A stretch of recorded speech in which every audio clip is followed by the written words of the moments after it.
Nothing contained in this recording is intended to encourage the use of illegal substances. This recording represents only the opinions of the hosts and their guests and should not be taken as medical or legal advice. In no way does listening, reading, corresponding, or interacting on social media with our content establish a doctor-patient or legal relationship. The content here is intended to share thoughts and opinions to foster constructive discussion. Please consult your healthcare professional for any medical questions concerning psychedelics. The views expressed by hosts and guests on this recording are not necessarily the views of Psychedelia or any other company with which the hosts and guests are associated. Hello, fellow traveler. Welcome to Psychedelia, the videocast brought to you by Psychedelia.live. Thank you for joining us. My name is Jeff Zuber. I'm a founder of the law firm Zuber Lawler LLP. Our firm is on the cutting edge of new frontiers, including crypto and esports, cannabis, and of course, psychedelics. We handle all aspects of business, including transactional litigation, and our attorney roster is tops in the legal industry. We're also founders of the pioneering industry magazine Psychedelia, for which this podcast is produced. I'm here with my trusted companions, Roddy Shah and Los Arios. We're your humble tour guides on this intellectual and spiritual journey through the world of psychedelics. Each show will be introducing a handful of timely psychedelic topics for examination and discussion. Our guests on the show will draw from the entire spectrum of society. We'll be sitting down with scientists, medical professionals, politicians, business people, academics, and anyone else that can offer a different and useful perspective on the emerging world of psychedelics. We'll be looking at the latest science, the politics, and the culture, sometimes all at once. We'll be discussing the latest news and predicting tomorrow's headlines, all while keeping it accessible and fun. The psychedelic coming out party is finally here. Let's take this journey together. Hello, Roddy and Los. How are you doing? Doing great today. Hi, guys. Hello there. This is your co-host, Roddy Shah. I'm a foreign attorney at Zuber Lawler, specializing in technology law and protecting IP rights. My work entails working closely with plant medicine and biomolecular technology. Los, you may want to introduce yourself as well. Let's do it. Hi, everybody. My name is Los Arias. I'm the CEO of Green Horizons, which is a large vertically integrated cannabis company in Coachella, California, in partnership with Tommy Hilfiger. And I'm a proud member of the Psychedelia and Psychedelics Today teams, respectively. Well, so kicking this episode off, did you folks hear the news? As we already know, on November 3rd, 2020, Oregon became the first state to legalize psychedelic mushrooms. But adding to the list, a bill that would legalize magic mushrooms for the treatment of mental disorders was introduced in June by the New Jersey State Senate. Ooh, my home state. Well, yeah, the bill states residents over the age of 21 would be allowed to possess, store, use, ingest, inhale, process, transport, deliver without consideration, or distribute without consideration 4 grams or less of psilocybin. Psilocybin being the compound in magic mushrooms. Wow, sounds like progress to me, Roddy. And I also recently read in the New York Post that of-age adults would actually be legally able to grow, cultivate, or process plants or fungi capable of producing psilocybin for personal use as long as it's kept on private property and out of the hands of minors. We have a quote here from the Senate president in that state, Nicholas Scutara. The bill is a recognition of evolving science related to psilocybin and its medical uses related to mental health. And if science can provide relief in any fashion with this natural substance under a controlled environment, then we should encourage this science. Wow, that's pretty good language from a politician. The bill would additionally expunge past criminal offenses related to psychedelic mushrooms and has been referred to New Jersey's Senate Health, Human Health Services, and Senior Citizens Committee and will likely be reviewed this fall. Well, although New Jersey residents are still not permitted to grow their own marijuana for personal use at home, unlike what is stipulated in Senate President's bill. Recreational marijuana sales began in the state on April 21st and ranked in over $24 million in the first month of official stats. Sounds pretty promising. With states introducing new bills and reformations every day, it has become imperative for folks to learn and understand this field. Many schools have introduced this subject matter in the curriculum.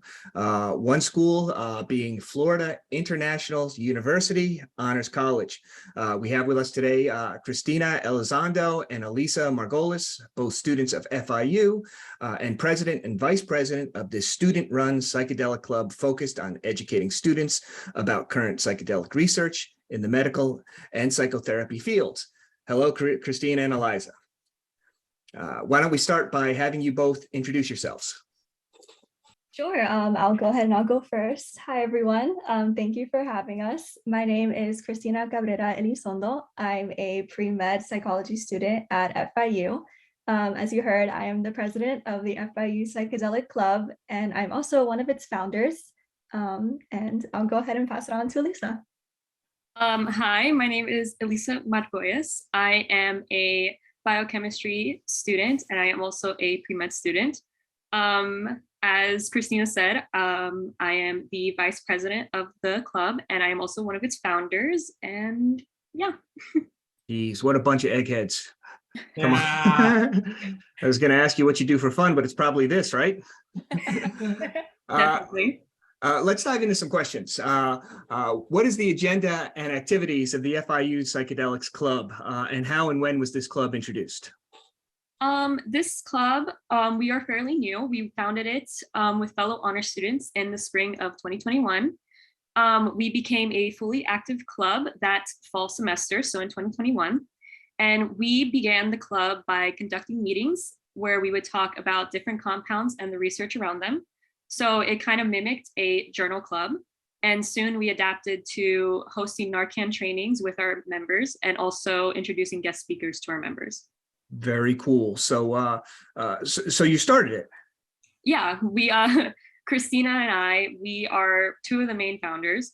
Yeah. And we were the vice president and the president for the club when it began. Wow. How did you get the word out? Like, how did you let people know that you had this? Because when I went to school, I went to Rutgers in New Jersey, and there was nothing like this that I was aware of. Now, I still, even in college, I was still breaking out of my shell. I wasn't necessarily a member of a lot of clubs, but this has been something that me and even some of my roommates would have been interested in. How'd you get the word out? How'd you let people know that you were there? One of the ways was basically by going to our university's club fairs and organizations. That's how we first started. So before the semester began, there was this big like commencement ceremony for all the incoming students. And that's where we started advertising the club.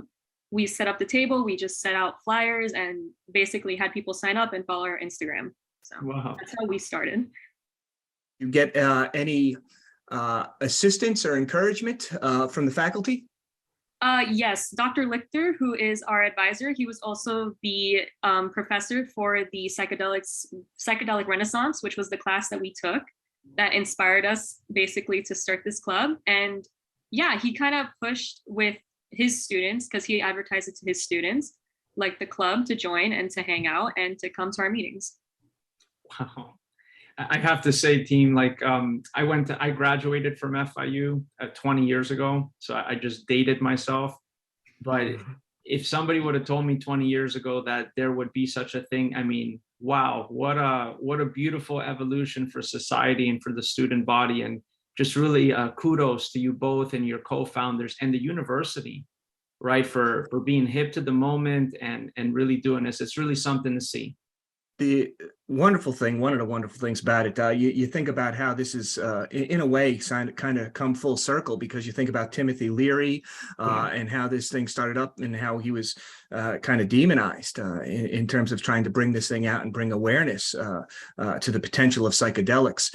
So seeing schools jumping back in, it's a wonderful thing to see. Agreed. And you know, ladies, you know, given that you're immersed in psychedelics in the way that you are now, you know, you're in touch with young minds and hearts, you know, this conversation is blossoming, you know, in all manners of society now. Where do you see this all going? You know, here we are, right, in this moment in time, you know, you're going to go on and graduate from FIU and going into your career fields. Where do you see it all evolving, and involvement sort of going forward do you see for yourselves? I think we mainly just really want to help and see some sort of growth within this field, whether it's with legislation, whether it's with research, implementation in healthcare, therapy, medicine.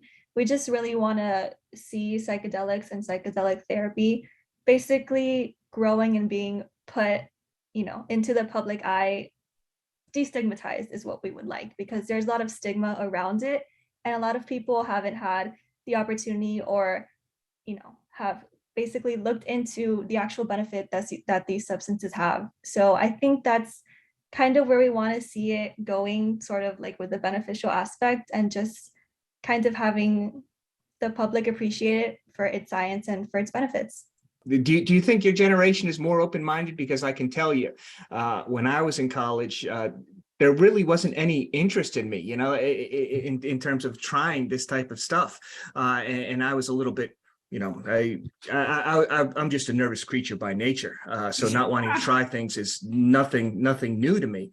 But obviously my mind has been more open recently.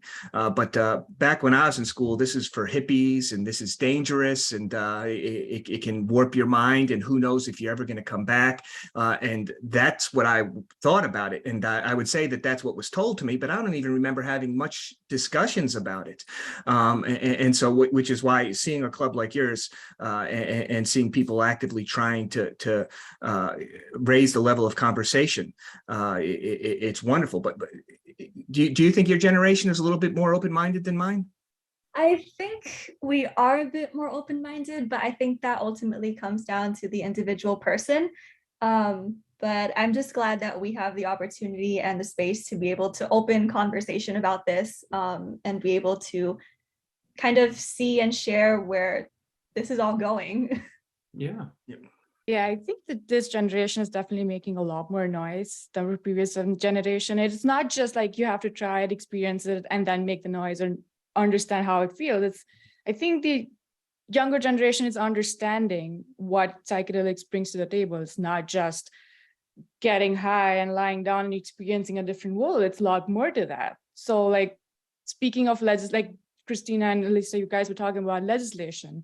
So what do you guys think about the current legislation on psychedelics in Florida? Like, Florida's first attempt at psychedelics reform was modeled after Oregon's legislation of psilocybin for supported therapeutic experiences with psilocybin.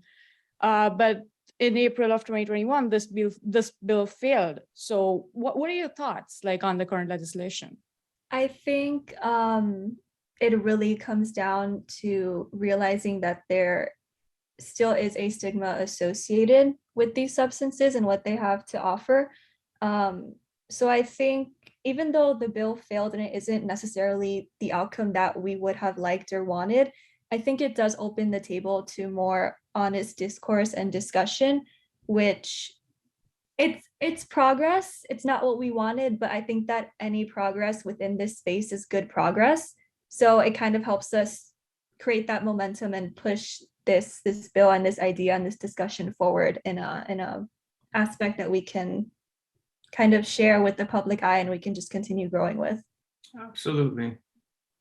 It's frustrating because I think some of these failed chances are just a function of how this thing began.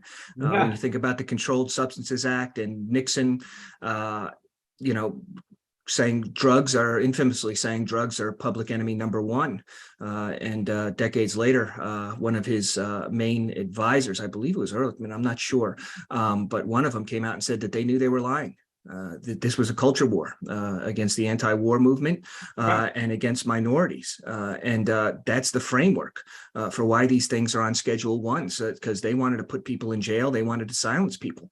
And we're still working off that framework. They're still Schedule 1. These substances are still on it. There's a lot of movement in terms of getting them off. And I think there's a lot of acknowledgement of how we got here. It's still a little bit slower, but I think a lot of these, what you're talking about in terms of the mindset, it's still an obstacle, even though we're talking about it more openly. Still an obstacle. Sure, and things take time. And what's happening now with psychedelics on this front team, I posit to you that it's very similar, if not exactly, what happened with cannabis, right? It, Yeah, it starts as decrim, it starts as a more elevated form of conversation and pockets of society, and then it begins to mainstream a little bit, right? And we'll reach critical mass with psychedelics just like we have with cannabis. And it'll just take a little bit of more time. I'd love to ask a little bit more about the actual club. First, as an alumni, can I join the club? Can I be part of it, or is it just limited to students? So it is currently open to all FIU students, but we welcome all alumni. Like if you guys just want Okay, to Jeff. Stop poaching our hosts. Listen. Stop poaching our hosts. Los is ours. Yeah, I'm looking for a lane to get involved. And then what happens if we were at one of your meetings? What happens? So the students get together. Walk us through what that interaction looks like, and where are you meeting? What are you talking about? Walk us through a day in the life of that, if you would. Elisa, you can go ahead and take this one. All right, I thought she had a good answer. Let's do it. We basically meet on campus. We meet next to like GC, which is what we call the Graham Center, which is the center of FIU. So we meet there, and then basically our original meetings, we would discuss the different types of psychedelics and what they are. And then we would discuss the research surrounding it. Currently, when we have guest speakers, we introduce our club, the announcements, the general information, ourselves and our e-board. And then we introduce the guest speaker and they speak about what they're doing. And then we open it to questions, and and then the guest speakers can talk to our members, and our members can network with them. Wow. Okay. I nominate Jeff Zuber as a virtual guest speaker at your next session. Just throwing it out there. I'd love to help. In fact, does your club, do they consider field trips? Maybe to jurisdictions where certain psychedelics are a little more legal than they are in Florida? Let's see. We got to talk about field trips. We got to talk about basically how much a trip is going to cost. But Yeah. The fundraising. Jeff is okay writing big checks. It's fine. It's totally fine. This thing has taken a turn. Yeah. This video cast, but it's the thing about the club, and I've said it before, I don't like to demonize anybody. I assume that people have good reasons as well, and there's a reason to proceed with caution, and I'm in complete agreement with that. I just remember that when I was in school, if a club like this happened, in terms of mindsets and what we're overcoming, I would have thought this is a bunch of hippie nonsense. Unless I knew that there was going to be cute girls there at this club, I'm not going. I mean, that was my mindset. This is not for me. This is not something that could possibly interest me. It wasn't based on any scientific evidence, just basically the prejudice against these substances that have been ingrained into us in our culture. So it's nice to see things open up, even though it's frustrating to think about how we got here. Right. And I come from a very different culture. So like learning about psychedelics was very theoretical for me. So this is pretty interesting to see how things are going forward. And like, how did you guys learn about psychedelics? Like, what piqued your interest in getting into this field and opening a club? Like, what was the inspiration? Great question. It basically all started when we both took the Psychedelics Renaissance class in the Honors College. It was a brand new class. We were actually the very first class within FIU because they had just opened. So it was a very, exciting time. We're like, oh, this is a new class that's open to honors students that we can take. So, let's jump in and let's see what this course can offer us. So that really piqued my interest because I had never learned about psychedelics before.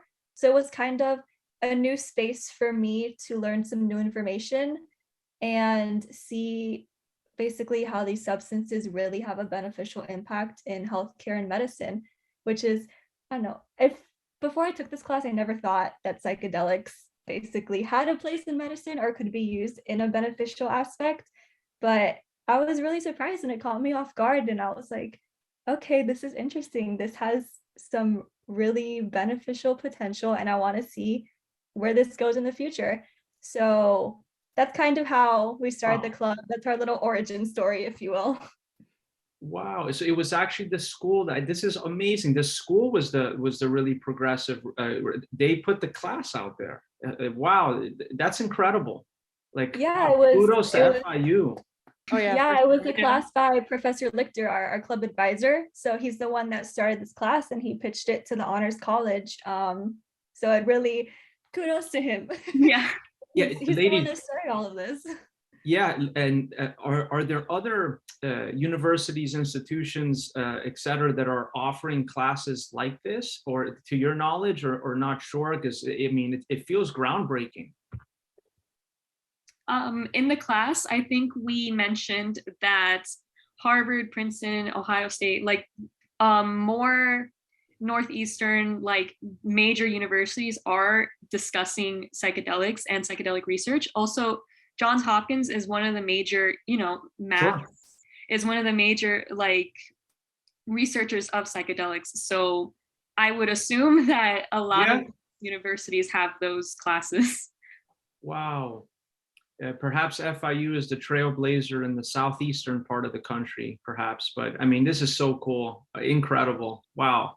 Maybe you can coordinate with and encourage, if they don't exist, clubs at other universities, and start writing these Florida legislators and saying, hey, we're young, but we vote, and we're very interested in mental health issues and the potential of psychedelics. We want to help educate you in terms of getting this vote right next time. Yeah, great suggestion. Yeah, FI is doing a lot of things for sure. And like recently you guys hosted a hybrid cannabis and psychedelics conference, right? Psychedelic Miami, if I'm not wrong, where I think Los was one of the panelists as well, right, Los? Yeah, I was. It was what a great event. Like, so well put together, and it had the touch of the student body. You can just tell that these two young ladies and their team were super involved, and it was just really inspiring to see that and to feel that energy being there personally.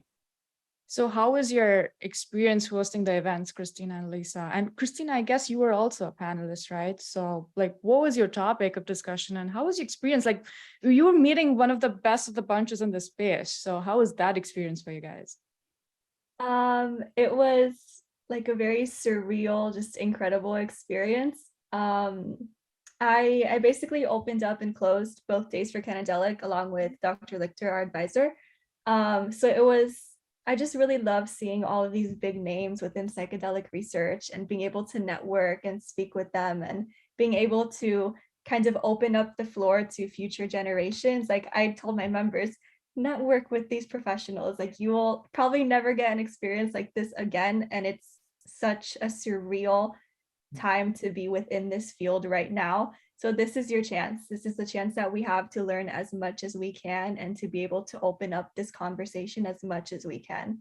So it was a very knowledgeable, amazing experience. And I really hope that we can do something like this again at FIU. Amazing. Elisa, speak your truth. Talk to us. I unfortunately wasn't able to go. Oh, wait a minute. Okay, what's going on here? I had a flight out of the US that Friday night, so I wasn't able to attend. But I did help like with all the organization, like getting volunteers and all that. And it was awesome, even though I wasn't there, to see how many people attended and how well it went, even from the background. Like I was so excited and so proud that Christina and Lichter and Psychedelic Miami were able to get this together and actually like have an amazing event. Amazing. Received. And for me personally, the biggest takeaway for me was interfacing with other students, that were excited, knowledgeable, inspired. And I left that event with hope. Like, wow, there's hope for the future. And for the older set, like myself and Jeff, Roddy's still young, but Jeff and I are ancient. Our job here is to help Hey, close. Your way, man, ancient. I really do see our role in the scheme of things as like the older generation, so to speak, we're knocking down the initial trees of this very dense forest of years of misinformation from Nixon's administration on down, all of it.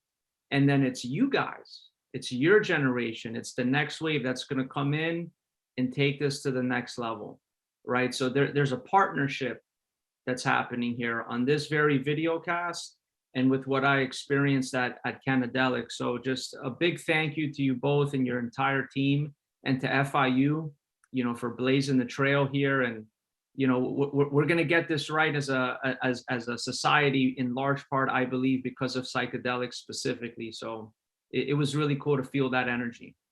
Well, I was just wondering, where do you see this going? I believe that recently the Biden administration came out and just in the past week or two and indicated that they think that at least psilocybin and MDMA are going to be approved for some regulated use within the next 2 years. They've already been fast-tracked as breakthrough therapies.